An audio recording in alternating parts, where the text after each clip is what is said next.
Hello friends, இந்த video பிள்ளைங்களை ஸ்கூலுக்கு அனுப்பிட்டு நான் என்ன வேலை பண்ணுறேன் அப்படிங்கிறது தான் வீடியோவில் காமிச்சிருக்கேன். என்னோடய சேனலில் ஃபஸ்ட்டு லாங் வீடியோ இது தான்.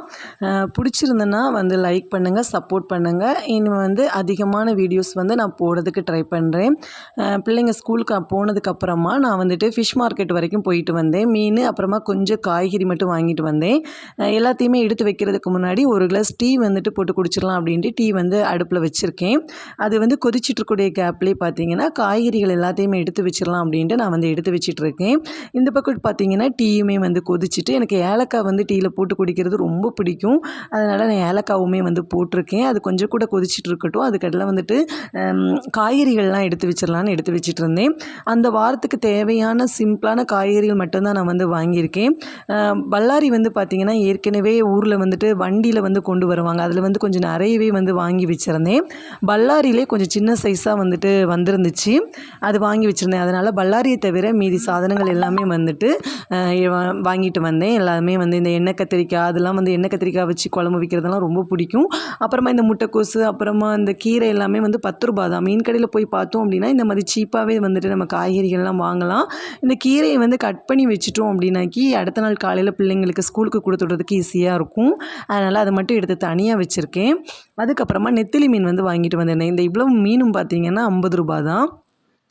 ரொம்ப ஃப்ரெஷ்ஷாக இருக்குதான்னு கேட்டால் அப்படி கிடையாது. கொஞ்சம் மீடியமாக தான் இருந்துச்சு. நான் போன அன்னைக்கு வேறு பெருசாக மீன் அந்தளவு இல்லை. நெத்திலி மீன் வீட்டில் எல்லாருக்கும் ரொம்ப பிடிக்கும் நெத்திலி மீன் குழம்பு. அதனால் நான் அதே வாங்கிட்டு வந்துட்டேன். அதுக்கப்புறமா டீ குடிக்கலாம் அப்படின்னு சொல்லிட்டு டீயும் போட்டு ஒரு பனானா கேக் இருந்துச்சு. அதை எடுத்து வச்சு டீ குடிச்சிட்டு இருந்தேன். எனக்கு இந்த மாதிரி கிச்சன்லேயே உட்காந்து ரிலாக்ஸாக டீ குடிக்கிறது ரொம்ப பிடிக்கும். உங்களுக்கு பிடிக்குமா அப்படின்னு சொல்லுங்கள். நமக்கு சாப்பிட்றதுக்கு அப்புறமா டீ குடிக்கிறதுக்கெல்லாம் ஃபேவரட்டான இடம் பார்த்திங்கன்னா இந்த கிச்சன் தான். எங்கள் கிச்சன் கொஞ்சம் பெருசாகவே இருக்கும். நிறைய ஸ்பேஸ் இருக்கும். அதிலே உட்காந்துட்டு இந்த மாதிரி பண்ணுவேன். எனக்கு ரொம்ப பிடிக்கும். அப்புறமா பார்த்திங்கன்னா மீன் கழுவி எடுத்துகிட்டு வந்துட்டேன். மற்ற மீன் கழுவணும் அப்படின்னா கடகடன் முடிஞ்சிடும். நெத்திலி மீன் கழுவணுன்னா மட்டும் கொஞ்சம் டைம் ஆகும். ஆனால் எனக்கு நெத்திலி மீன் கழுவுறது ரொம்ப பிடிக்கும். கொஞ்சமாக குழம்பு வச்சுட்டு கொஞ்சமாக ஃப்ரை பண்ணிவிட்டேன். அப்புறமா இன்றைக்கி வீடு தொடச்சி விட்டுடலாம் அப்படின்ட்டு அந்த வேலை தான் பார்த்துட்டு இருந்தேன். ஒரு வாரத்தில் ஒரு நாள் நான் வீடு துடைப்பேன். என்ன தான் தொடச்சி போட்டாலும் சின்ன பிள்ளைங்க இருக்கிறனால உடனே அழுக்கு ஆயிரும். ஆனால் டெய்லியெல்லாம் துடைக்கிறதுக்கெல்லாம் முடியாது, ரொம்ப கஷ்டம். அதனால் ஒரு வாரத்தில் ஒரு நாள் ரொம்ப அழுக்காக இருந்துச்சு அப்படின்னா வாரத்தில் 2 நாள் இவ்வளோ தான் நான் வீடு க்ளீன் பண்ணுவேன்.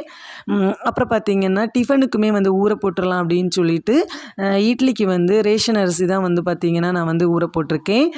ஒரு 4 கப் புழுங்கலும் 1 கப்பு பச்சரிசியும் எடுத்திருக்கேன். அதே கப்புக்கு 1 கப்பு உளுந்து. இந்த அரிசியை ஒரு 4-5 தண்ணி நல்லா கழுவிட்டு தண்ணி ஊற்றி நான் மூடி வச்சுருக்கேன். உளுந்து பார்த்திங்கன்னா கரெக்டாக இருந்துச்சு. கொஞ்சம் கம்மியாக இருந்திருந்தனா கூட இன்றைக்கி டிஃபனுக்கு கோவரை போட்டிருக்கவும் முடியாது. அப்புறமா கடையில் தான் போய் வாங்கிட்டு வர மாதிரி இருந்திருக்கும். கரெக்டாக இருந்துச்சு. அதனால் போட்டுகிட்டே கூடவே 1 ஸ்பூன் வெந்தயம் போட்டிருக்கேன். அப்புறமா சாப்பாடெல்லாம் முடிச்சுட்டு ஈவினிங் போல் குளிச்சுட்டு அடுத்து பிள்ளைங்களை ஸ்கூலுக்கு கூப்பிட போகலாம் அப்படின்ட்டு அதுக்கு தான் கிளம்பிட்டு இருந்தேன். என்னோடய ரொட்டீன் டெய்லி இந்த மாதிரி தான் போகும். இந்த வீடியோ பிடிச்சிருந்தா சப்போர்ட் பண்ணுங்கள், சப்ஸ்கிரைப் பண்ணுங்கள்.